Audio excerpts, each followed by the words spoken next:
A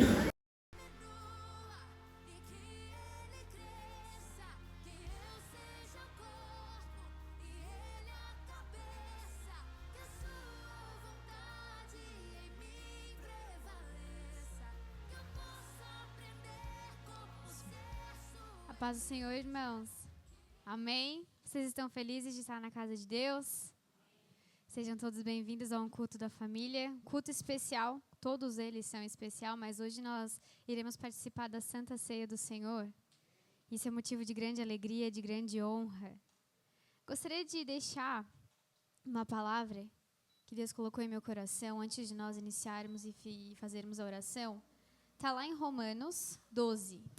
Romanos 12, versículo 4.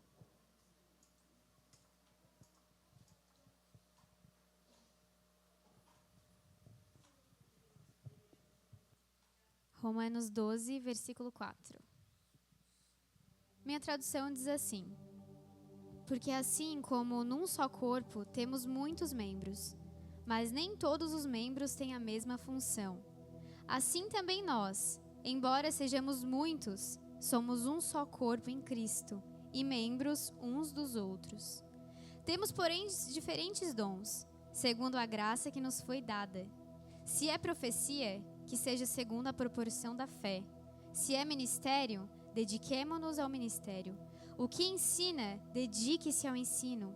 O que exorta, faça-o com dedicação. O que contribui, com generosidade. O que preside, com zelo. Quem exerce misericórdia, com alegria. Aqui Paulo diz que, mesmo que nós sejamos membros e, apesar de sermos muito, Deus nos designou para uma função, uma atividade no reino. Alguns com várias atividades.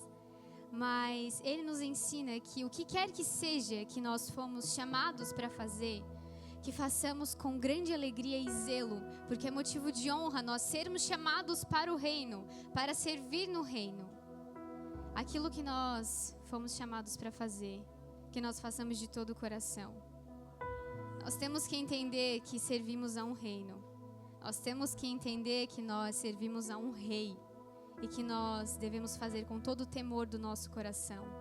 Não medo, mas respeito e amor. Porque o que fazemos foi com graça e foi pago um alto preço para que nós possamos fazer isso. Vocês querem um exemplo? Quem vê essa mesa da ceia aqui, que bonitinho, né? A mesa da ceia. Alguém já veio fazer a mesa da ceia com a tia Vera? Se você vem no domingo, tu esquece o domingo. Fica o domingo inteiro fazendo essa mesa, irmãos. Ela monta, ela vai lá na porta, ela olha, ela vem, não. Tá errado. Aí esse pano, ela bota esse pano, ela tira esse pano. Não, tá amassado. Ela vai na casa dela, ela pega o ferro de passar roupa, ela olha, passa de novo. Não, tá diferente. Vai na porta, olha de novo. Fico, meu Deus. Isso é zelo. Isso é dedicação. É uma coisa simples, ninguém vai perceber. Mas ela faz com dedicação, porque o grande rei, aquele rei que ela serve, observa e percebe o zelo que ela tem, a dedicação que ela tem naquilo que ela foi chamada para fazer. Então, da mesma forma, somos nós. Você pode se colocar de pé? Nesse momento, nós vamos participar do corpo de Cristo. Nesse momento, não, depois da palavra. Mas esse culto, nós iremos participar, nós iremos adorar, nós iremos exaltar, nós iremos aprender. Então, tudo que você veio fazer aqui, irmãos, faça de coração. Tudo que você veio fazer aqui, seja louvar, não louve da boca para fora, louve de coração. Nós servimos a um Deus. E que essa palavra fique em nosso coração. Você pode fechar os seus olhos.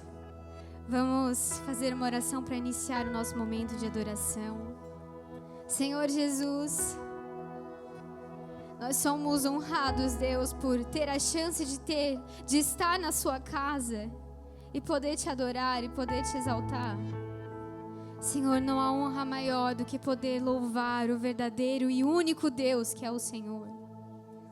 Que todos os corações que estão aqui, Pai, venham adorar e exaltar em espírito e em verdade, de todo o coração. E nós ministramos e pedimos que o seu Espírito venha entrar, venha fazer morada e venha ministrar em cada coração. Que nós possamos sair daqui de forma diferente de como entramos, Deus. Tudo é para Ti, tudo é por Ti.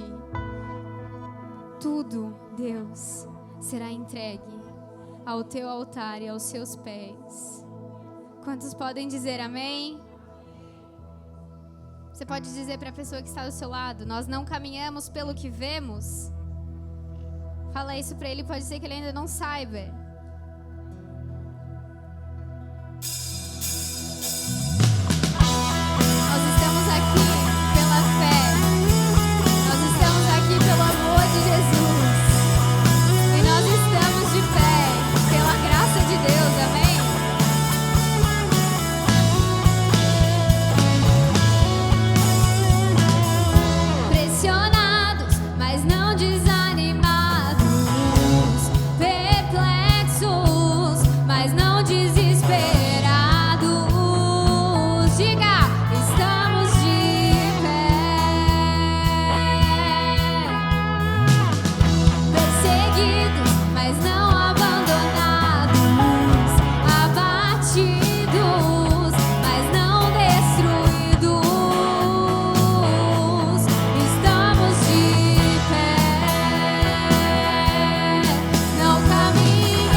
Te exaltamos, Jesus. Te exaltamos porque estamos de pé, porque o Senhor tem nos sustentado. porque o Senhor tem nos mantido de pé. E a nossa alma engrandece, Senhor.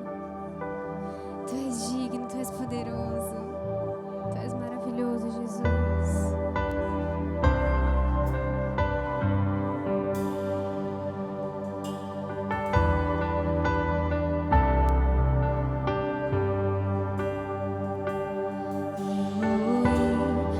Deus acima de todos, Jiré, Deus provedor, Rafa, Tu és o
Todo-Poderoso Deus, Todo-Poderoso Deus, nós te damos toda a honra, Deus. Nós te damos toda a honra, Jesus.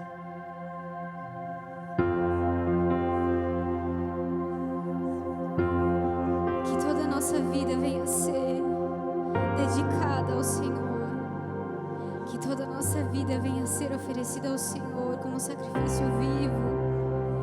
Aquele Cordeiro que nos salvou e que nos libertou de todo pecado. Oh, que toda a nossa vida venha a ser dedicada a esse Rei. Proclame ao Senhor. Cante com todo o seu coração a esse Deus. Dê a Ele o seu coração. Dê a Ele o seu coração e veja o que Ele pode fazer. Aleluia.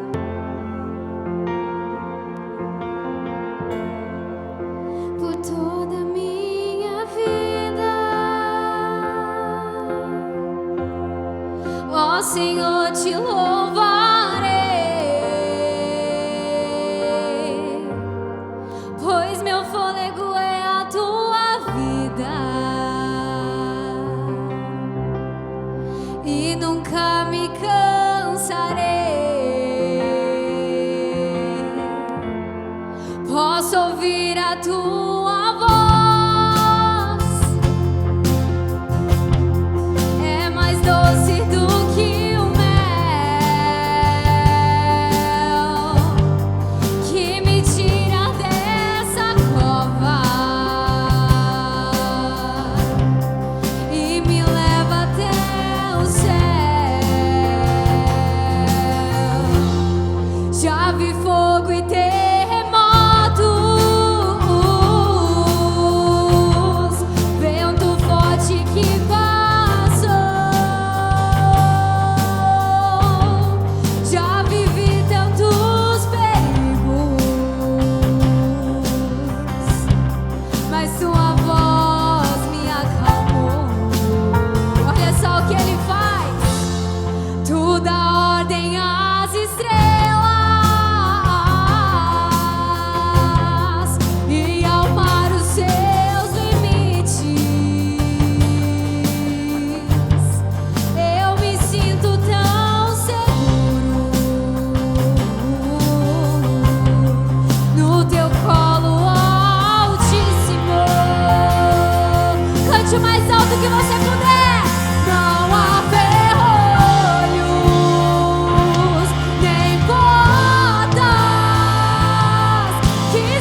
nós devemos responder com a tua palavra, como tu nos ensinou, Jesus.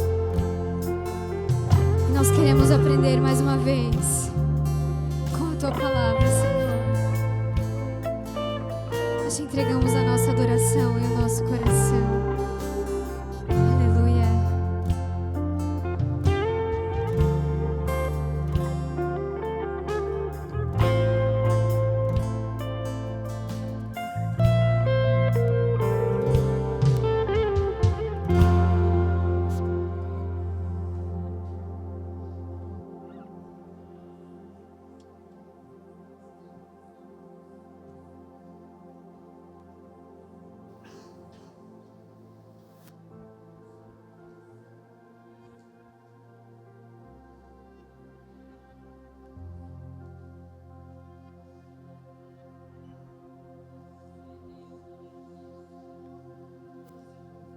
A paz do Senhor a todos. Podemos tomar os nossos assentos.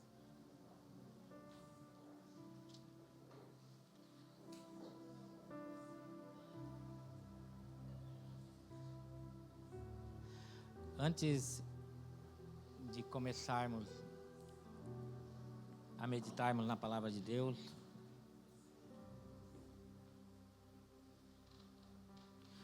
eu gostaria de chamar aqui na frente nosso irmão Jorge, nossa irmã Carmen. Também chamar o nosso irmão Eires e a nossa irmã Clélia.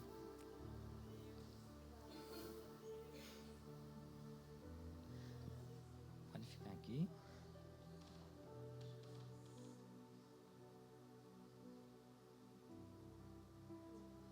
Esses casais são pessoas que já confessaram o Senhor Jesus Cristo como seu Salvador. Eles estão vindo de outro ministério para congregar com a gente. Caminharam com um certo tempo com a gente, agora decidiram estar congregando conosco. E eu creio que todos aqueles que Deus envia para cá era para somar, para nos ajudar, para nos ensinar e para aprender com a gente também. Então eu gostaria que a igreja se colocasse de pé novamente.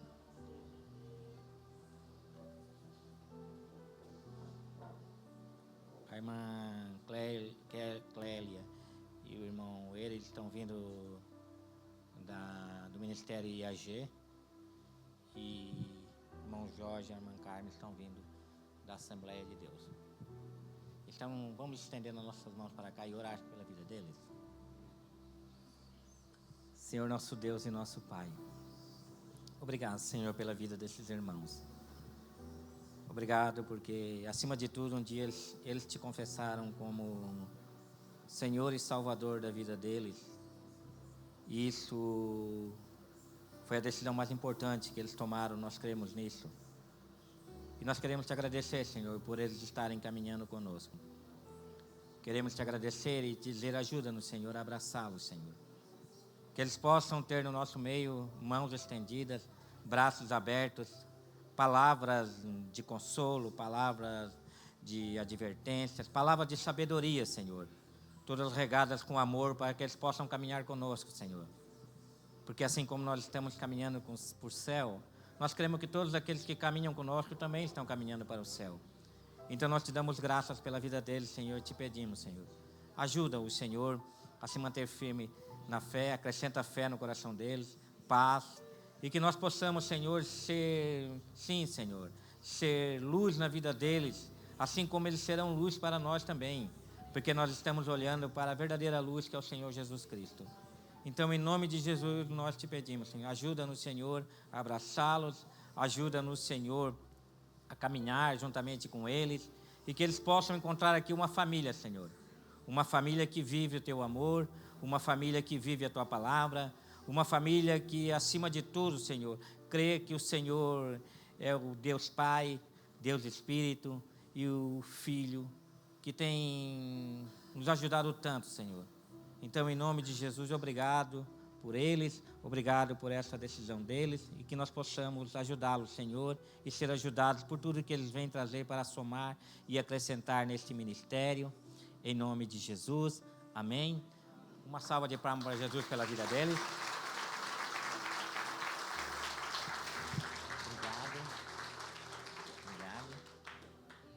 Obrigado. Vamos bater uma fotinha aqui, junto aqui.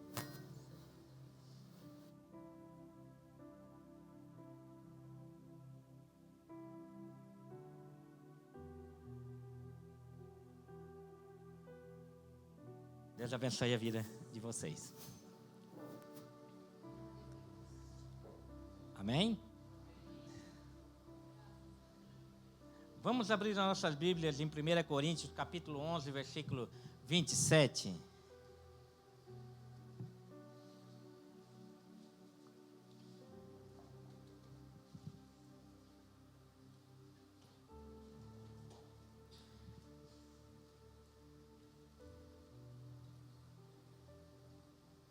Primeira Coríntios 11, 27 diz assim: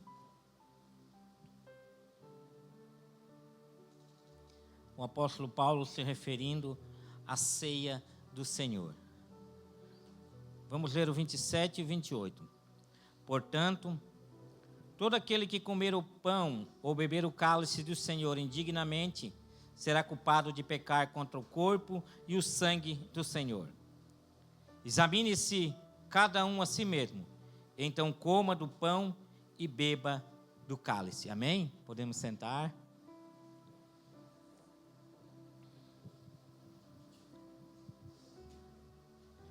O que significa examine-se a si mesmo?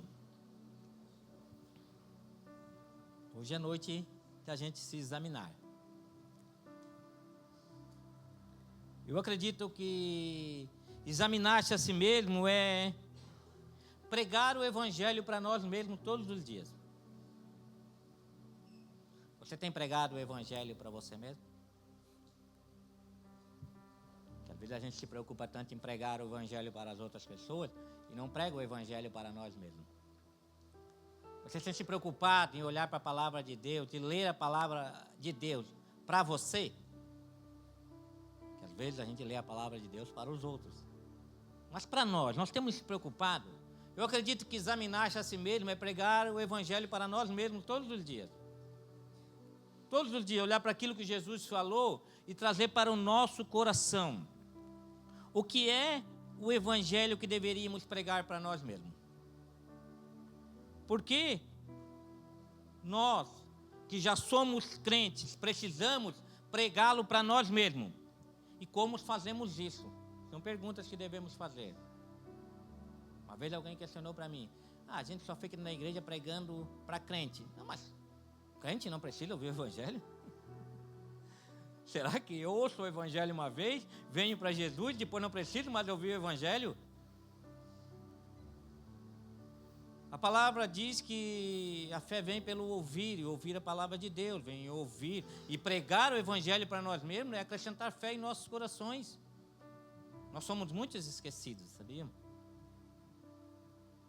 E o Evangelho é algo que o inimigo tenta roubar dos nossos corações. Ele está lutando incessantemente para que a gente esqueça daquilo que Jesus fez por nós. Por isso que Jesus diz assim, toda vez que se reunirem em memória de mim, participem desse memorial, para que vocês não esqueçam. Então nós precisamos estar ouvindo o Evangelho, nós precisamos estar pregando o Evangelho para nós mesmos, nós precisamos disso. Que nós corremos um grande risco, e às vezes de esquecer. Porque a palavra de Deus não é alimento para nós. Ou você bebe água uma vez por semana, uma vez por mês. Camelo fica um tempo, bebe água e fica o quê? Um mês sem tomar água, né? Ninguém aqui é camelo, né? A gente precisa estar bebendo água, a gente precisa estar se alimentando para manter o nosso corpo físico com saúde e assim a nossa vida espiritual. Nós precisamos estar ouvindo o Evangelho. Uma pessoa que deixa de vir participar dos cultos, está caminhando com os irmãos, ela espiritualmente vai morrendo, irmão. Ela morre espiritualmente. A gente tem exemplo de várias pessoas que deixaram de estar congregando e elas falam, não, eu espiritualmente estava morrendo. Eu estava desnutrido espiritualmente, não tinha mais forças para me levantar. Porque o Evangelho é alimento para as nossas vidas. A gente sabe que a vida é difícil, não é? A vida é difícil. Nós vivemos num mundo devastado pelo quê? Pelo pecado. Devastado pelas forças da natureza. A natureza foi afetada pelo pecado. Por isso a gente vê tantas calamidades por aí. Devastada pelas enfermidades. As enfermidades nos afligem todos os dias. Um mundo devastado principalmente pelas ações pecaminosas de pessoas contra outras pessoas. Todo mal que uma pessoa pratica contra outra pessoa é resultado do pecado do mundo, da depravação humana. Então, toda vez que alguém pratica o mal contra você, é resultado do pecado. Assim como você pratica o mal contra alguém, também é resultado do pecado. Tudo é consequência do pecado. Um mundo que se une, muitas vezes, só no momento de desespero. Uma vez alguém perguntou para mim, acho que era minha esposa assim, onde é que estava essa comida que agora apareceu tanta comida para levar lá para o Rio Grande do Sul? Onde é que estava tanto alimento para levar para lá? Mas a gente percebe que no momento de desespero, as pessoas se unem. E a gente sabe que isso é graça de Deus. Uma graça comum que move os corações das pessoas a se ajudarem, senão eles se destruiriam. No momento da pandemia, o mundo se une para ajudar as pessoas. No momento de cheias no Rio Grande do Sul, o mundo se une. E a gente tem essa probabilidade de se unir nesse momento. Eu vi um depoimento de um irmão que falou que as pessoas já estão se esquecendo do Rio Grande do Sul. Aquela influência no início, e vamos ajudar, e vamos ajudar, e vamos ajudar. Daqui a pouco, ele assim, agora nós estamos voltando para nossas casas, mas não tem tanta ajuda assim. Aquele furor de ajudar no início, as pessoas já estão começando a esquecer, já não está chegando tanto ajuda como chegou no momento do clamor, do desespero. Eu queria, de alguma forma, mandar algum dinheiro das ofertas, do dízimo da igreja para aquele lugar, mas a gente fica com medo que tantas pessoas que desviam dinheiro daqui, desviam daqui, às vezes vai para um lugar, a gente não sabe para onde é que vai. Daí eu estava seguindo ali um programa ali que se chama Project Car no YouTube, que eles fazem reforma de carro, daí enquanto eu gosto de estar olhando aquilo ali. E daí, como eles têm muitos seguidores, eles fizeram uma live para arrecadar dinheiro para levar para esse lugar. E eu tomei a liberdade de pegar algo, uma oferta do nosso dízimo e oferta e mandar para esse pessoal. E depois eles pegaram, fizeram um vídeo levando esse dinheiro para uma igreja que estava arrecadando dinheiro lá. Tiveram contato com a pastora, com o pastor lá, e eles se reuniram numa casa e a comunidade toda estava fazendo ali marmitas para levarem para as pessoas. Interessante isso. Porque as pessoas estavam voltando para suas casas, limpando as suas casas, mas não tinham nada. Como pegar uma cesta básica e cozinhar 1 quilo de arroz, 1 quilo de feijão? Eles precisavam de comida, marmita pronta para comer, e eles fizeram muitas marmitas. Eles faziam 2.000 marmitas por dia. E saíam pelas vilas filmando, parecia um campo de guerra, irmão. Os móveis jogados na beira da estrada, as pessoas dentro de casa tentando limpar alguma coisa, tentando juntar alguma coisa, e eles entregando marmita. Entregavam uma marmita de manhã e uma marmita à tarde, uma marmita de manhã e uma marmita à tarde, e tinha o pessoal se reunindo na casa do irmão lá, e eles faziam essa marmita, todo mundo cozinhando e descascando batata. E eu quero dizer para vocês que os dízimos e ofertas de vocês colocaram alimento na boca dessas pessoas. E eu tomei a liberdade de tomar essa decisão sozinho, não perguntei para vocês, que eu tenho certeza que todo mundo aqui diriam que ok, foi uma boa ideia. Porque de uma forma ou de outra, eles ficaram lá por quase uns 15, 20 dias, e eles deram um impulso para aquelas pessoas se levantar. Alimentaram aquelas crianças, aquelas pessoas que precisavam disso. Porque eu já falei aqui, a gente tem que construir algo aqui, porque isso aqui está ficando pequeno, mas a gente não vai fazer às custas da necessidade de ninguém. Todo mundo aqui desse ministério que me procura por alguma necessidade, de uma forma ou de outra, eu ajudo, irmão. Nunca saíram de mãos vazias. Às vezes eu demoro um pouquinho para atender, a minha esposa puxa a orelha, não, tem que ir, tem que ajudar. E eu estou cansado, não, tem que ir, não foi chamado para isso. Vai lá socorrer essa pessoa. Mas esse chamado, irmão, que Deus nos fez, foi um chamado para a generosidade. Para vivermos isso, é para pregar este evangelho para todos nós. Porque ninguém está isento de passar por uma dificuldade, por um sofrimento, por uma aflição. Se você não está passando, pode acreditar, cedo ou mais tarde vai passar por algum problema. Cedo ou mais tarde alguém vai passar por uma enfermidade, cedo ou mais tarde alguém vai passar por uma perda. E eu não estou profetizando mal sobre a vida de vocês, mas a gente vive num mundo que está em decadência, que o amor está se esfriando, e que as calamidades estão aí, as enfermidades estão aí, e a gente tem que, cedo ou mais tarde, a gente vai passar por algumas coisas disso. E às vezes parece que as circunstâncias são ainda piores para os cristãos. Sabia que as circunstâncias são piores para nós do que para aqueles que não creem em Cristo? É muito pior para nós, porque além de todas as frustrações e tristezas da vida comum a todos, temos um inimigo, o diabo. Porque anda ao nosso redor querendo nos estragar, lançando setas, querendo arrancar do nosso coração, destruir a nossa fé, destruir a nossa fidelidade a Deus. Que além de tudo isso, de todas as frustrações, tem um inimigo ao nosso redor. E se a gente não resistir, irmão, não resistir, as pessoas podem ser tragadas por esse inimigo que anda ao nosso redor. No entanto, por trás de todos os outros problemas que enfrentamos está o maior deles. Qual, Wagner? O nosso pecado. É maior que as calamidades da natureza, maior que as enfermidades, sim, maior que tudo. É o nosso pecado. O Evangelho trata principalmente e centralmente isso, o nosso pecado. O nosso pecado. Não os pecados de outras pessoas contra nós, por mais dolorosos que seja, tá? Não os pecados das pessoas contra nós, mas o nosso próprio pecado contra Deus. O nosso próprio pecado, a nossa própria revolta contra Deus. O pecado traz consigo um sentimento de culpa, condenação e alienação de Deus. Isso que o pecado faz com o ser humano. Quando nós temos um encontro com Jesus, quando o Espírito Santo vem e nos convence, a primeira coisa que ele faz, ele traz esse sentimento de culpa. Porque antes nós não nos sentíamos culpados. Quem antes de ter um encontro com Jesus se sentia culpado de estar fazendo algo errado para Deus? Que está pecando contra Deus? Ninguém sentia, irmão. Não estava nem aí para Deus. Mas quando o Espírito Santo nos convence, a primeira coisa que ele nos convence é que o nosso pecado é contra Deus. Pequei contra o Senhor, vou morrer.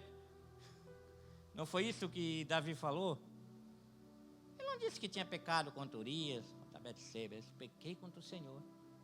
Porque o nosso pecado, a primeira instância, é um confronto contra um Deus que é santo. Um Deus que nos pede para andar em santidade. Então isso é a primeira consequência do pecado em nossas vidas. Sabe aquela frase assim, ó? Eu sei que Deus me ama, mas eu acho que Ele não gosta de mim. Porque tem crente que pensa assim. Deus me ama, mas não gosta de mim por causa dos meus deslizes, por causa das minhas fraquezas, por causa das minhas falhas. Eu acho que Ele olha assim, aí eu amo esse rapaz, mas não gosto muito dele. Não é o sentimento de um pai que olha para um filho e ama e é capaz de fazer tudo por filho, mas não gosta das atitudes dos filhos. Não gosta daquilo que o filho está fazendo. Mas o amor de Deus supera às vezes desses gostos que Ele tem ou não tem por aquilo que estão fazendo. Por causa das nossas fraquezas, por causa da nossa debilidade. Como Deus pode amar e não gostar de mim? Deus sabe que Ele começou uma obra na minha vida e Ele há de aperfeiçoar. Quando eu aceitei Jesus, eu não me tornei uma pessoa perfeita. quando eu aceitei Jesus, eu não me tornei uma pessoa infalível. Eu aceitei Jesus para caminhar com Ele, mas Ele está aperfeiçoando aquilo que Ele começou em mim. Ele há de aperfeiçoar até naquele dia. Por que tantos crentes, incluindo aqueles profundamente sérios em seu compromisso cristão, vivem vida de desespero silencioso? Porque por mais que a gente saiba que Deus nos amou e Ele nos amou quando ainda éramos seus inimigos, quando nós não o buscávamos, não éramos justos nos nossos procedimentos, a gente sabe que Deus nos amou antes disso. Não foi mérito nosso, não foi nada que nós fizemos antes de ter um encontro com Deus, porque antes de ter um encontro com Deus, todos os nossos atos para Deus é como trapo de imundícia. Não serviam de nada para Deus. Os nossos atos de justiça só se tornaram justos diante de Deus quando nós fomos justificados por Jesus. E aqueles atos começaram a glorificar o nome de Deus. Porque tudo aquilo que não glorifica o nome de Deus são atos de imundícia para Deus.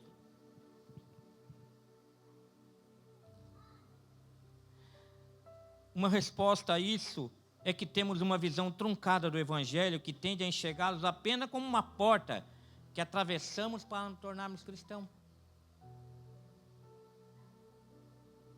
Não é uma porta que a gente atravessa, se torna cristão, beleza, está tudo certo. Não, tem uma porta, a gente passa por essa porta. Depois tem um caminho, tem uma verdade e tem uma vida esperando por nós. É uma caminhada de aprendizado, é uma caminhada de estar ouvindo o Evangelho para nós mesmos. Porque se a gente para de ouvir o Evangelho, a gente para de aprender, a gente para de ser aperfeiçoado, a gente para de acreditar em algumas coisas. Outra razão para o desespero de algum é que muitas pessoas têm uma visão utilitarista do Evangelho. Vem para Jesus, começa a ouvir o Evangelho e começa a se perguntar: o que é que o Evangelho pode ser útil para mim nessa vida? O que é que pode ser útil para mim? E começa a ouvir o Evangelho apenas para esta vida. E é complicado, porque aquele que busca o Evangelho de Deus apenas para essa vida, a Bíblia diz que é uma pessoa miserável. Uma pessoa que não entendeu a profundidade do que significa essa mesa, do que aconteceu naquele ato na cruz. É uma perspectiva muito frágil do Evangelho. O que o Evangelho pode fazer por mim? Alguns querem apenas conhecido seguro contra incêndio. Eu venho para Cristo para me proteger de todo o mal que pode acontecer. É um seguro de vida que eu tenho para esta vida. Para me livrar dos enganos, para me livrar das enfermidades. É um seguro contra incêndio. E as pessoas que vêm para o Evangelho com essa mentalidade, é uma base muito frágil, irmão. Porque na hora que elas foram colocadas à prova por algumas circunstâncias, essas pessoas vão naufragar na fé. Vêm para Jesus porque querem uma boa vida agora e talvez até uma boa vida futura. Vêm para o Evangelho apenas buscando uma boa vida. Vêm para o Evangelho apenas para não passar por aflição, por nenhuma dificuldade. Outros estão à procura de uma solução para os seus problemas ou de um caminho para uma vida mais bem-sucedida. Assim, entre os desafios do discípulo de um lado e a visão utilitarista do Evangelho do outro, deixamos de ver o Evangelho como a solução para o nosso maior problema, nossa culpa, condenação e alienação de Deus. O Evangelho veio para aniquilar o nosso maior problema, culpa, alienação de Deus. Como resultado, muitos crentes vivem uma vida espiritualmente rasa. O apóstolo Paulo escreveu sobre pregar aos gentios as insondáveis riquezas de Cristo. Você tem vivido as insondáveis riquezas de Cristo? Porque o que Cristo trouxe para nós foi insondáveis riquezas. É aquilo que Paulo fala, que olhos não viram, ouvidos não ouviram, nem desceu o nosso coração. O que Ele tem preparado para nós, o que Ele trouxe para nós viver hoje, são insondáveis riquezas. riquezas espirituais para cada um de nós, dons espirituais, poderes de Deus para cada um de nós, para nós vivermos nessa vida aqui e agora. Mas temos deixado de buscar essas coisas, porque às vezes olhamos tanto para as coisas que são utilitárias, para isso que é passageiro, e deixamos de olhar para as insondáveis riquezas que são eternas para todos nós. E deixamos de viver tantas coisas que Deus tem para cada um de nós, porque estamos presos a tantas coisas. Coisas frágeis, coisas que perecem, coisas que a ferrugem corrói, coisas que as traças destroem. Porque não conseguimos enxergar. A resposta é que muitos não entenderam as riquezas do Evangelho. As riquezas do Evangelho. Não temos nenhuma dúvida em nossas mentes que há um inferno a se evitar e um céu a se ganhar. Amém? Nós sabemos disso. Tem um inferno a se evitar. Tem um inferno preparado para todos aqueles que não creem em Senhor Jesus. Mas tem um céu a se conquistar. Tem um céu a se ganhar. Nós não temos dúvida sobre isso. Que nós estamos seguindo a Jesus, porque nós não queremos ir para o inferno, nós queremos ir para o céu, amém? Nós queremos aquilo que Jesus preparou para nós. Não temos nenhuma dúvida disso. Mas isso é apenas uma parte do Evangelho. Enquanto estamos aqui. É apenas uma parte do Evangelho e não conduz a nossa relação com Deus hoje. Porque Deus quer uma relação conosco hoje. Não é uma relação só na eternidade. Enquanto estamos vivendo aqui, temos que ter um relacionamento com Deus. Temos que ter uma vida com Deus. Temos que ter uma vida de obediência a Deus. E é hoje, é isso. Isso também faz parte do Evangelho. As insondáveis riquezas que Cristo tem para nós hoje. Em nossa época, a questão do céu e do inferno é irrelevante para a maioria das pessoas, irmão. Tem pessoas dentro da igreja que não estão nem aí para céu e inferno. Nem se preocupam mais com essas coisas. Jesus falou mais sobre o inferno do que sobre o céu. Para que todo aquele que nele crê não pereça, mas tenha vida eterna. Existe um final para todos os seres humanos que estão caminhando sobre essa terra. Existe um céu e inferno esperando. Mas tem pessoas que não estão nem aí para essas coisas. Não é pregado mais céu, não é pregado mais inferno nas igrejas, é pregado vida nessa vida. É um evangelho utilitarista, que faz as pessoas buscarem a Deus, faz as pessoas virem à igreja apenas para essa vida. Como se depois disso nada fosse mais existir. E depois que morrem, ainda vão lá dizer, foi para o céu.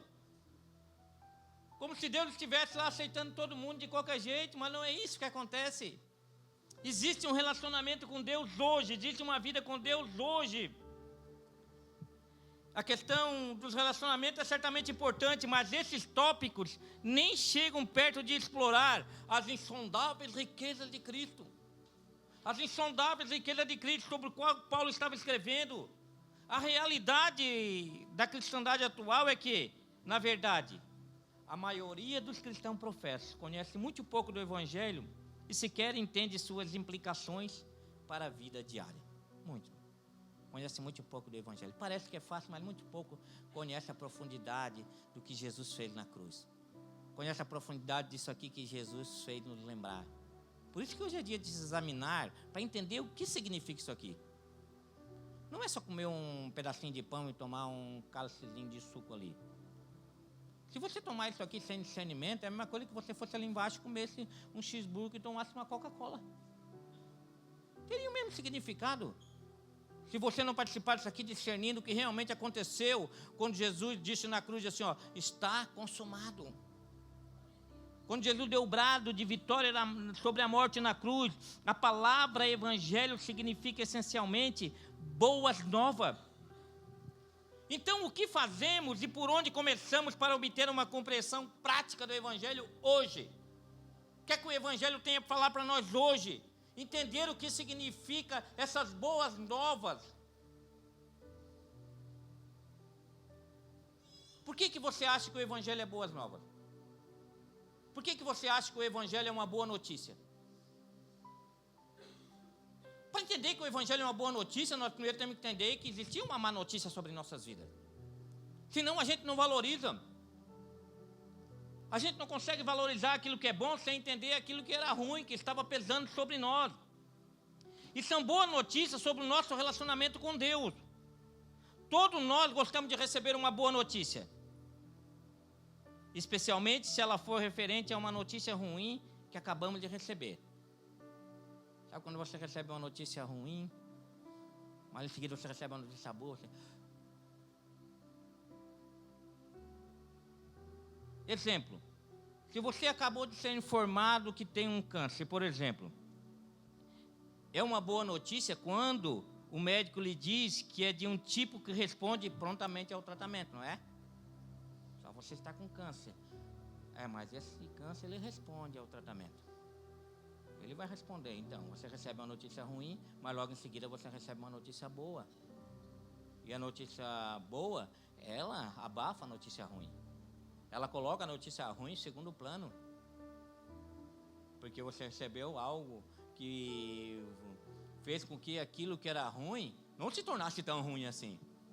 Não se tornasse tão ruim para vocês. O Evangelho é assim. É a boa notícia que se refere diretamente à pior notícia de nossas vidas. A boa notícia do Evangelho, ela está relacionada com a pior notícia da sua vida. Qual é a pior notícia da minha vida? Que eu vou morrer amanhã? Que eu estou com isso? Não. A pior notícia da sua vida é que Deus está virado com você. Se Deus é por nós, quem será contra nós? Mas agora se Deus for contra nós, irmão, quem será a nosso favor? Quem poderá nos defender de um Deus onipresente, onisciente, que nos criou, que pode todas as coisas e com a força da sua palavra fazer as coisas acontecer ou deixar de acontecer? Então a pior notícia da nossa vida é que Deus está virado contra nós. O Deus está virado contra nós. A Bíblia diz que tínhamos um problema sério com Deus, que éramos injustos e ímpios. Éramos injustos e ímpios. E então fala que a ira de Deus se revela dos céus contra toda a impiedade e perversão dos homens. A notícia ruim é que a ira de Deus se revelava do céu contra toda a injustiça. E olha o que fala Efésios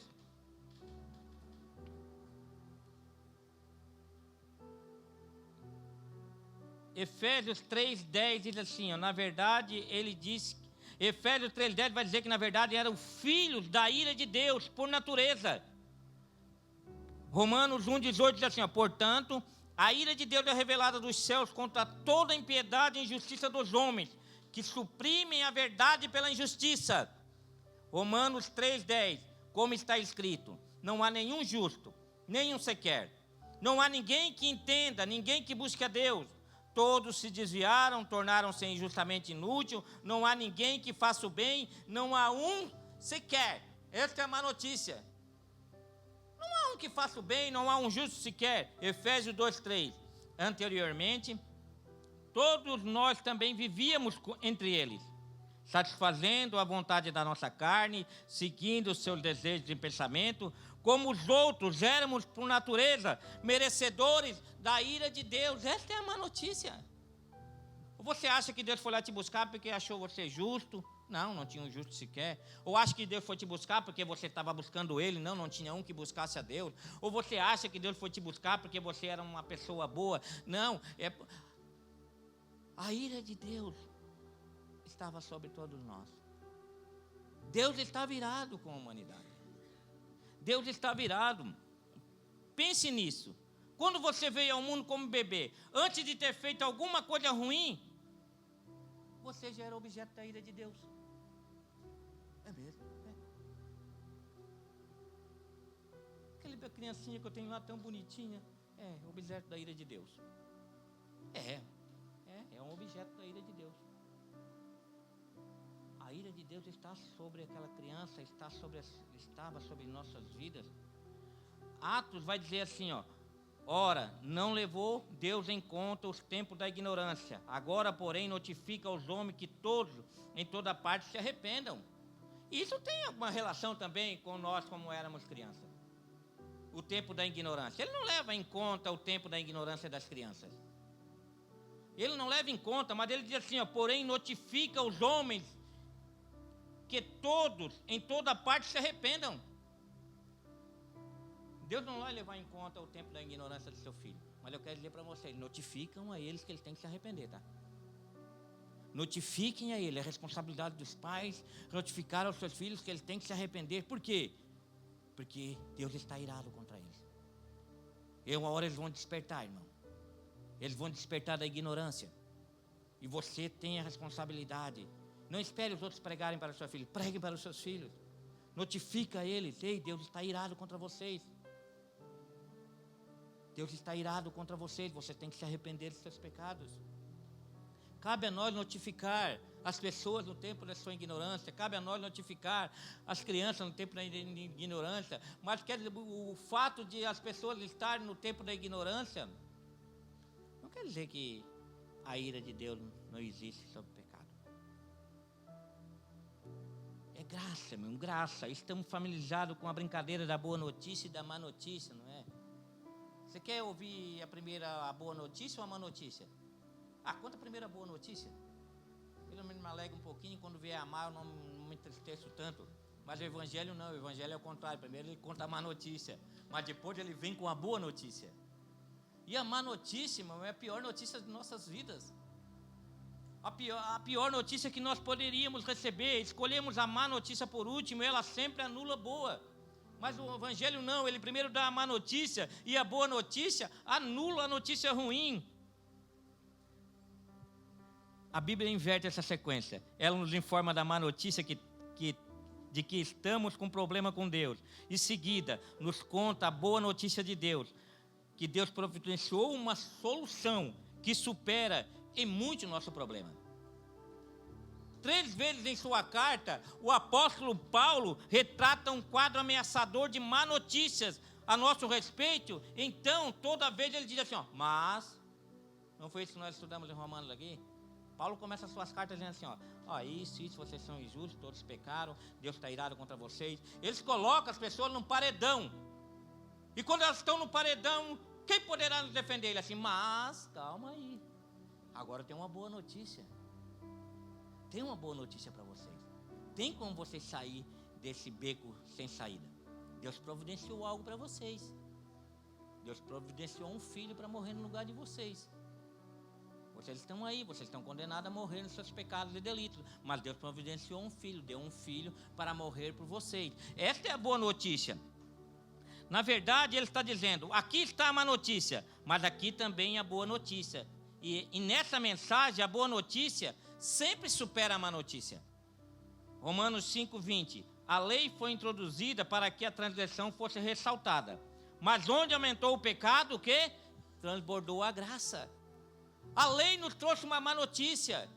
Porque se a lei não dissesse que cobiçar era pecado, nós não saberíamos que era pecado. Mas a lei disse que nós éramos cobiçosos. A lei disse que nós éramos assassinos. A lei veio e disse que nós éramos adúlteros. E a lei, ela foi muito terrível. A lei nos matou. Mas daí a graça veio. E onde abundou o pecado, superabundou a graça de Deus. Porque a graça é a boa notícia. A graça é a boa notícia. A graça que nos tira desse beco sem saída. A graça é aquele que diz assim, ei, vocês estão mortos nos delitos e pecados. Mas Deus amou vocês de tal maneira que deu seu único filho, para que todo aquele que nele crê não pereça, mas tenha a vida eterna. A graça é esse dom de Deus para nos arrancar dessa aflição. Um desses exemplos está em Éfesos 2:1-9. Após nos informar que éramos por natureza objeto da ira, Paulo diz, mas Deus, sendo rico em misericórdia, na verdade, com Cristo, nos ressuscitou e nos fez assentar nos lugares celestiais. Essa é certamente uma história de superação. Pensa numa superação. Deus estava irado conosco, estávamos mortos nos nossos delitos e pecados, e quando nós temos um encontro com Jesus, o que ele faz? Ele nos bota sentados nos lugares celestiais. De condenação, debaixo da ira de Deus, é uma superação muito relevante, irmão. Ele nos tira e nos coloca sentados em lugares celestiais com Cristo Jesus. É algo que a gente tem que levar muito em consideração isso. Isso são as riquezas insondáveis do reino de Deus. O lugar que Deus nos coloca. Isso é certamente uma história de superação. O que poderia ser um contraste maior do que um objeto da ira de Deus sentado com seu filho em uma posição de glória? Você já parou para pensar o que Cristo fez com você quando você teve um encontro com Jesus? Isso deveria nos levar a uma busca por santidade. Isso não deveria nos prostrar de joelho todo dia em oração e agradecimento a Deus e querendo cada vez ser melhor ser mais luz nesse mundo. Tal relevância que é isso, o que Cristo fez por nós, de objeto de ira sentado num lugar de glória com Cristo Jesus. É isso que essa mesa está nos falando. Uma comparação entre o antes e o depois. Essa boa notícia não começa quando morremos. Essa boa notícia começa aqui e agora. Ele certamente aborda essa questão, mas também diz que a boa notícia para nós agora. Não temos que nos sentir culpados ou inseguros em nosso relacionamento com Deus. Não temos. Sinta-se seguro com o seu relacionamento com Deus. Fortaleça esse seu relacionamento com Deus. Busque mais esse seu relacionamento com Deus. Não temos que ficar imaginando que Ele não gosta de nós. Não temos que trazer isso para o nosso coração. Podemos começar cada dia com um entendimento profundamente encorajador de que sou aceito por Deus, não por base no meu desempenho pessoal, mas com base na justiça infinita e perfeita de Jesus Cristo. Não foi por base do que nós fizemos, foi por base daquilo que Ele fez por nós. Isso tem que nos constranger. Isso tem que fazer que nós participemos dessa mesa dignamente. E dignamente é entender que não somos merecedores disso.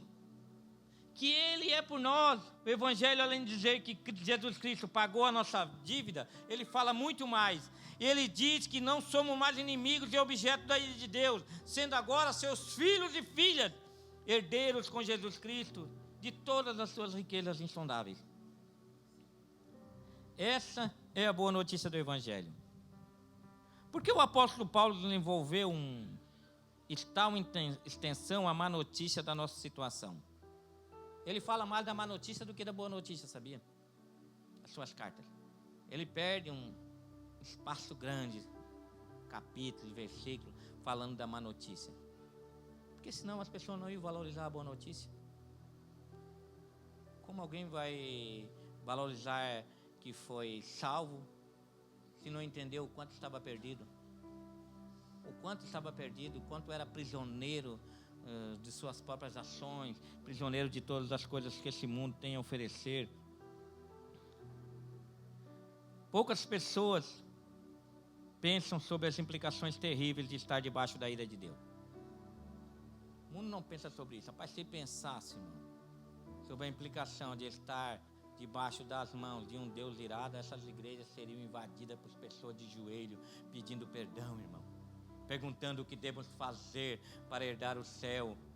Olha que essas igrejas estariam abarrotadas de gente, não procurando mensagens utilitaristas, mas procurando mensagens de arrependimento, mensagens de livramento do inferno. Se entendesse com um real é estar debaixo das mãos de um Deus irado. Não queira imaginar isso, porque as pessoas não conseguem decifrar isso, por isso que as pessoas não têm tanta busca por Deus. E acima de tudo, nenhum de nós sequer começou a entender quão pecadores realmente somos. Nós não entendemos ainda, sabia? O quão pecadores realmente somos. O quanto pecamos nos nossos atos de omissão. Talvez você não fez nenhuma maldade nessa semana, mas quanta bondade deixamos de fazer? Quantas vezes deixamos de estender a mão para alguém? Quantas vezes deixamos de ir lá abraçar um irmão que está enfermo? Isso é pecado, irmão.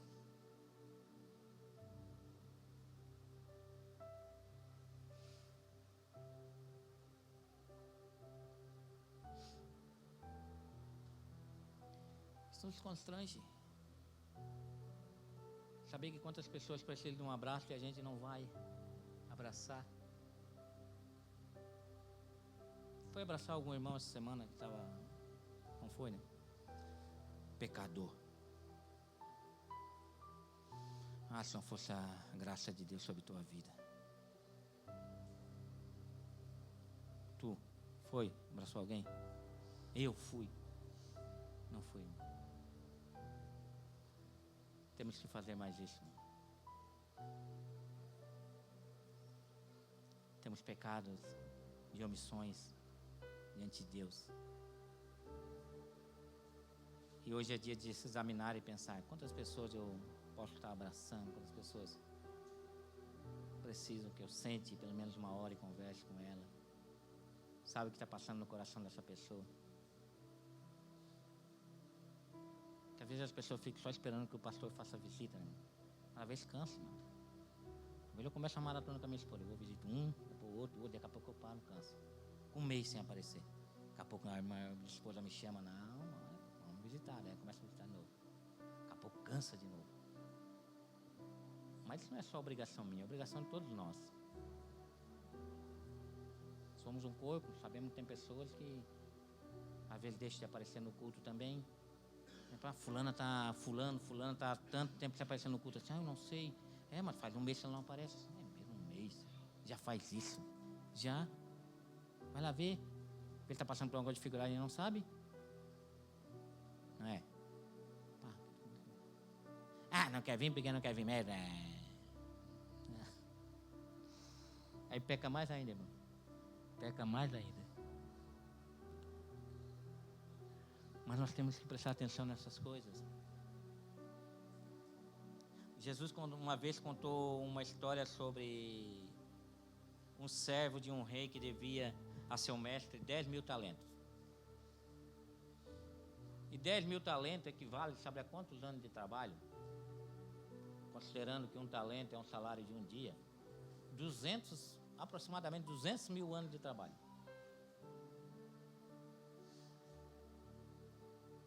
Se uma pessoa, naquele tempo de Jesus, quando ouviu essa parábola, tivesse trabalhando até hoje, não tivesse morrido, hoje ela estaria com 2.000 e poucos anos de idade, trabalhando, e não teria pago nem 1% dos 10.000 talentos ainda.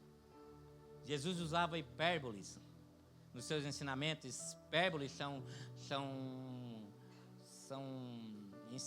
frases exageradas. Ele exagerava nas coisas para a pessoa olhar, ficar impactado com aquilo. Tamanha a nossa dívida que nós tínhamos com Deus. E se você não tiver noção do tamanho da sua dívida que você teve com Deus, você nunca vai dar valor à boa nova do Evangelho. Tem pessoas que estão muito preocupadas com essa vida e não estão preocupadas com a eternidade, não estão preocupadas com o céu, não estão preocupadas com a volta de Jesus, porque não tiveram noção. Eles acham que Jesus morreu para eles apenas por esta vida. Se Jesus viesse morrer para nós apenas por essa vida, não precisava ter vindo, irmão. Para que Jesus viria para nós? Morrer apenas para nós viver essa vida? Que é 70 anos, o máximo, depois da enfado e cansaço aí nessa vida aí. Para quê? Se nós já estávamos mortos de nossos delitos e pecados e morreríamos de qualquer jeito. Mas o que Jesus veio fazer para nós é muito maior que tudo isso que a gente possa imaginar. É disso que o Evangelho trata. Jesus pagou a nossa dívida por completo, porém fez muito mais do que livrar dela. Ele também adquiriu para nós uma herança eterna. Ele não só nos livrou, Ele não só pagou as nossas dívidas, Ele nos deu algo que nós jamais poderíamos imaginar. Uma coisa eu vim pagar uma dívida para o irmão Luciano de R$1 milhão que eu estou devendo para ele. Tá aqui, eu vou pagar 1 milhão para ti. O Luciano pegou, até que enfim, né? Pagou a dívida. Mas eu pego mais 5 milhões e dou na mão dele. Mas isso aqui é para te dar para ti. É isso que Jesus fez para nós. Não só pagou a dívida, Ele nos deu infinitamente muito mais do que aquilo que imaginamos ou pensamos. Riquezas insondáveis em Cristo Jesus. Isso tem que fazer com que a gente valorize essa boa notícia. Senão essa boa notícia não vai ter valor nenhum para nós. Se a gente não entender a nossa real situação e o que Jesus fez por nós. Por isso Paulo escreveu sobre as insondáveis riquezas de Cristo. E Deus quer que desfrutemos dessas riquezas insondáveis aqui e agora. Ainda que em meio a circunstâncias difíceis e desanimadoras dessa vida. Desfrutar disso aí hoje. Desfruta, apesar das dificuldades, apesar das aflições. Jesus não disse assim, nesse mundo Jesus disse assim: nesse mundo vocês terão aflições, mas tenham bom ânimo. Jesus disse assim: nesse mundo vocês vão viver em aflição toda a vida. Não foi isso que ele disse. Vocês vão ter aflição. Mas o choro dura uma noite, mas a alegria vem para amanhã. As aflições têm que olhar para as insondáveis riquezas de Cristo, entender que aquilo que Ele fez para nós é muito maior do que as aflições desse mundo. Precisamos examinar brevemente nossa condição pecaminosa diante de Deus. Não vivemos na prática do pecado. Somos pecadores, mas não vivemos na prática do pecado. Falhamos, erramos, mas temos um advogado no céu. Quando falhamos, o Espírito Santo vem e nos diz: ei, tu tem um advogado lá, cara. Pede perdão. Porque quem vive na prática do pecado não está nem aí para essas coisas. Não. Vive deliberadamente qualquer coisa.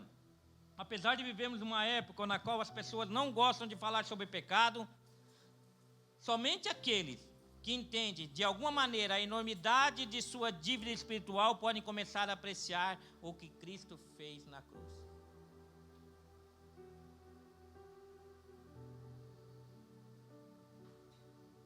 Igreja que não prega mais sobre pecado, e se não pregar sobre pecado, as pessoas não conseguem maximizar aquilo que Jesus fez. Aquilo que Jesus fez se torna tão pequeno para eles. Porque não tem noção do que o pecado causou na humanidade. Sem uma convicção sincera do nosso pecado, não podemos ter um interesse verdadeiro pelo Evangelho. Sabe aquela pregação que diz assim, que não diz assim, Jesus te ama, mas começa dizendo assim, ei, Deus está irado com você, tá? Às vezes a gente quer começar uma pregação trazendo a boa notícia, mas não, traz uma notícia primeiro. Se vai chegar, Jesus te ama, a pessoa vai dizer assim: claro, não vai amar uma pessoa boa igual a mim. Não. Deus está irado. O que é que eu tenho que fazer? Aí tu dá a boa notícia. Arrependam-se e convertam-se dos seus maus caminhos. Arrependam-se e convertam-se.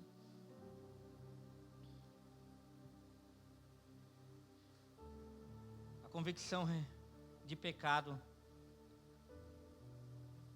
cresce em nossas vidas e faz com que a gente tenha realmente um significado maior do que Jesus fez por nós. Uma consciência impregnada com o senso de nossa real condição de pecadores aos olhos de Deus. Isso tem que trazer mudança em nossas vidas. Nós temos uma boa notícia. Essa mesa nos dá uma boa notícia. Nos dá uma boa notícia. Que boa notícia é essa? Que Jesus fez uma nova aliança conosco. Seu corpo foi moído, sangue derramado. E para nós lembrarmos disso até que Ele venha. Não esqueça disso. Mas de vez em quando é bom lembrar da má notícia, sabia? Por que isso teve que acontecer? Porque senão você pode não valorizar isso aqui como deveria valorizar e tomar e participar disso aqui indignamente. Participar indignamente é participar inconscientemente. Por que isso aqui aconteceu? Por que esse ato teve que ser realizado? Tamanha grandiosidade do nosso pecado diante de Deus, da nossa falta diante de Deus. Quando nós entendemos isso, nós vamos entender que não éramos tão bons assim. Entender que foi Ele que nos amou primeiro. E porque Ele nos amou primeiro, nós estamos aqui essa noite para participar do corpo e do sangue de Cristo. Essa nova aliança que foi feita e que nós vamos lembrar até que Ele venha. Até que Ele venha, porque Ele está voltando, amém? Ele está voltando, irmão. Para nós é uma boa notícia. Mas para aqueles que estão embaixo da ira de Deus é uma má notícia, sabia? Não é uma notícia tão boa. Então participe com essa consciência de que você tem uma aliança com Deus. Honre essa aliança que você tem com Deus. E vivam tudo aquilo, essas insondáveis riquezas de Cristo em suas vidas. Amém? Vamos chamar a banda aqui em cima. E eu já quero chamar os irmãos que vão estar distribuindo a ceia, para nós participarmos da ceia.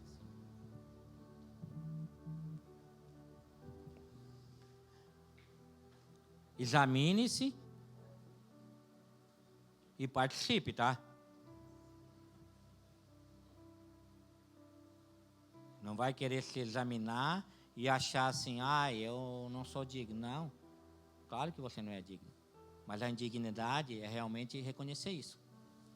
Se você se examinar e reconhecer realmente, eu tenho falhado muito nessa caminhada, mas esse é um momento de entender essas coisas e participar.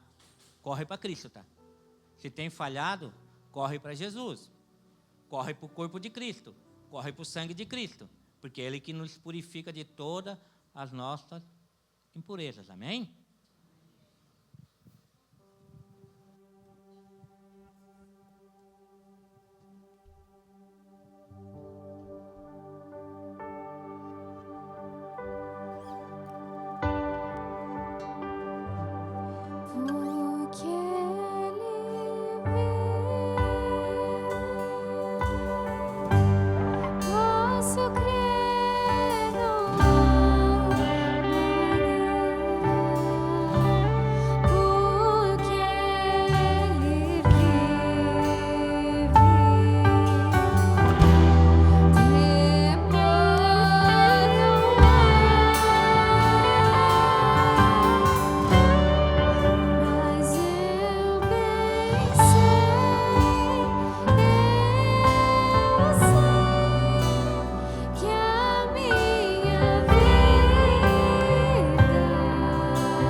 Todos pegaram?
Sempre que decidimos fazer algo para o reino de Deus,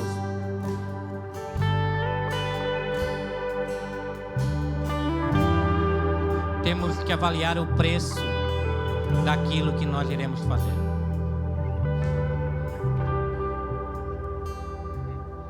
Sempre que alguém chega em mim e pede para fazer algo no ministério, antes eu desencorajo a pessoa. Eu falo para ela da dura coisa que ela está pedindo. Que ela pode ser rejeitada, que ela pode ser humilhada com aquilo que ela quer fazer, que ela pode em certos momentos ficar sozinha. Primeiro eu dou uma má notícia, que não vai ser tão fácil assim como a pessoa quer fazer. Mas quando a pessoa realmente, diante dessa má notícia, diz: não, eu estou decidido a fazer mesmo sabendo disso, então eu dou a boa notícia. Então eu sou contigo, tenho meu apoio. Porque muitas pessoas querem fazer algo para Deus, mas primeiro não pesam o peso que é fazer as coisas para Deus. Se não for com zelo, irmão, nem começa a querer fazer, porque senão você vai desanimar logo lá na frente. Não é lícito pegar o pão da mesa dos filhos e jogar para os cachorrinhos. Mas até os cachorrinhos comem das migalhas que caem da mesa. Jesus disse: nunca vi tanta fé. Vai para casa, que as coisas se tornaram tudo normal. Vai para casa, que eu vou estar lá contigo e vou curar a tua filha. Não desanime diante das más notícias. As más notícias vêm só para dizer se realmente nós estamos dispostos a abraçar de verdade aquilo que tem Deus para nós. Um dia Jesus bateu na porta dos nossos corações também. Você consegue entender isso? Não foi nós que batemos na porta dele, foi ele que bateu na nossa porta. Se foi ele que bateu na nossa porta, foi ele que decidiu nos chamar. Nós só decidimos, só escolhemos, só o aceitamos, porque ele nos escolheu. E quando nós abrimos a porta, ele nos propôs uma aliança, e nós decidimos, escolhemos viver essa aliança. Por isso que muitas vezes a gente chama aqui na frente: ei, quer aceitar Jesus? Por quê? Porque só aceitam aqueles que realmente entendem que foi ele que o escolheu no meio dos seus pecados. Só aceitam verdadeiramente aqueles que reconhecem a sua situação diante de Deus e que precisam pecar e precisam se arrepender e se converter dos seus pecados. E daí aceitam sim a escolha que ele fez por você. Ele bateu na porta do seu coração. E quando você aceitou a escolha dele, quer dizer, foi a decisão mais importante da sua vida. Nós vivemos num mundo de decisões. Não importa a decisão que você tomou para viver nessa vida, por mais importante que seja um trabalho, uma faculdade, um cônjuge para casar, seja qualquer coisa, essas decisões, por mais importantes que sejam para você, são passageiras. Mas a decisão com Jesus é eterna. Essa decisão tem que estar acima de todas as outras decisões. Porque as decisões passageiras não podem se comparar com as decisões eternas de caminhar com Jesus para a eternidade. Não foi você que primeiro aceitou ele, foi ele que decidiu por você. Você deveria botar isso na cabeça. Por que ele decidiu por mim? Se você tiver consciência do quanto você era pecador, que o quanto ele te amou no meio dos seus delitos e pecados, e que ele te amou primeiro antes de você querer qualquer amor contra ele, isso tem que nos constranger a entender a grandiosidade e a graça desse Deus por cada um de nós. Isso tem que fazer com que a gente busque por santidade, porque a decisão que Jesus teve por você afeta a sua eternidade, afeta a nossa eternidade, afeta aquilo que vai além dessa vida, vai além de todas as outras decisões. Então se apegue a essa decisão e viva essa decisão. Pecar não é desobedecer regras, irmão. Pecar é desonrar essa aliança que você fez com ele. Você fez uma aliança com Jesus, uma aliança de sangue, uma uma nova aliança com Ele. Honre essa aliança na sua vida. O seu culto vai começar quando você sair pelaquela porta. Amanhã no seu trabalho você vai cultuar a Deus. Na sua escola você vai cultuar a Deus. No relacionamento com o seu vizinho você vai cultuar a Deus. Você vai apresentar o seu corpo para este mundo como um sacrifício vivo a Deus, santo e agradável a Deus. E vivam como sacrifícios vivos. Cultuem a Deus no dia a dia. Cultive isso que Cristo fez por vocês, para que nós possamos ser luz nesse mundo. E muitos outros possam vir a Cristo, através daquilo que nós vamos fazer no nosso dia a dia. Amém?